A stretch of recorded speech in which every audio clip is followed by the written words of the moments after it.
creative process is much like this meandering circle of excitement and sort of the fear and, feelings of inadequacy, and then, total excitement again. I know that I'm in good territory if I feel lost, and I know now that I have to work through those feelings of I don't know what I'm doing or this thing is terrible to get to the other side. I'm a graphic designer by trade, and design has always been something I really enjoy. Making something's been always something I really enjoy, and the business piece sort of followed along. So I've let my love for making things stay alongside me as new opportunities in social media and product development have come along.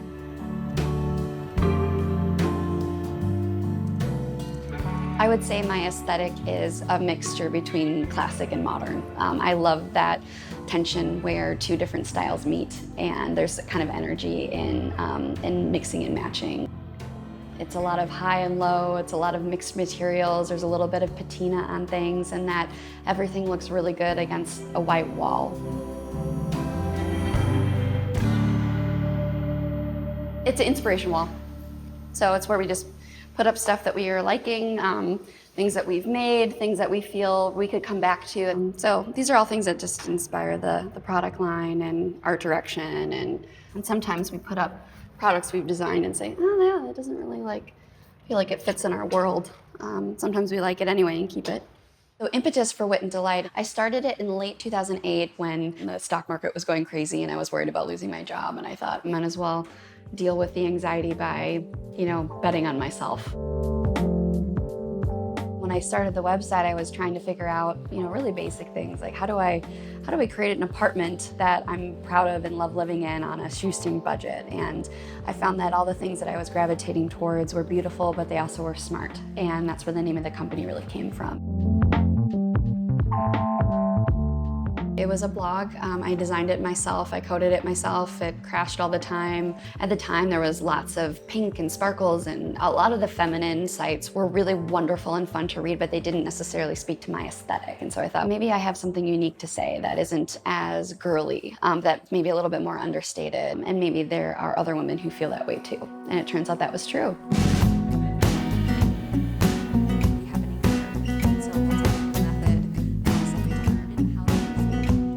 We wrote about design and, decor from 2009 until probably about 2013, when I decided to bring sort of a lifestyle aspect that didn't have to do with material things, that had a lot more to do with how you view the things in your world and how you're treating yourself. And mental health became a huge platform and topic for us to champion. And things really changed when we began to talk about being good to yourself so you can live a better life. Yeah, I love that. Yeah. So these are affirmation cards, which essentially they come with a little stand, so you can put them on your desk or in your bathroom or whatever, and they're essentially little reminders. Let your mind run free is one for my wild brain, that it's okay to let that happen. Checking your negativity at the door. When you're feeling shame, remembering that you're totally enough right now. Keep doing you. Less ego, more empathy, which is perfect for this day and age. No one is as perfect as they appear. Oh, this is my favorite. Put your phone down.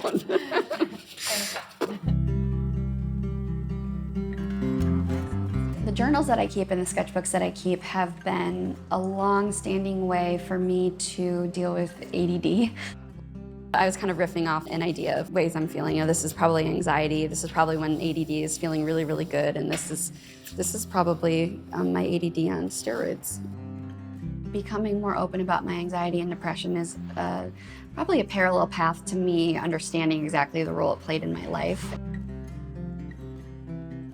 I felt that all of these things that were really weighing me down and holding me back suddenly became assets. My ADD became this wonderful way of having incredible speed and creativity. My anxiety kept me from running my business amok. My depression was essentially a way of saying that you've gone too far and you need to take a break. And that's when I really realized, okay, if I've taken this diagnosis that I've been so shameful of and realized all the benefits of it, and I realized how to live with it, I have a responsibility to share that with people, especially if we're writing about designing a life well lived. Like you can't design your life around having material things save you from who you really are. And so figuring out how to use your flaws to live a better life, you can't sort of deny those things. And everyone, I think, has a reckoning at some point to say, this is who I am, flaws and all, and how do I learn to embrace them more to, live in a way that really fulfills me.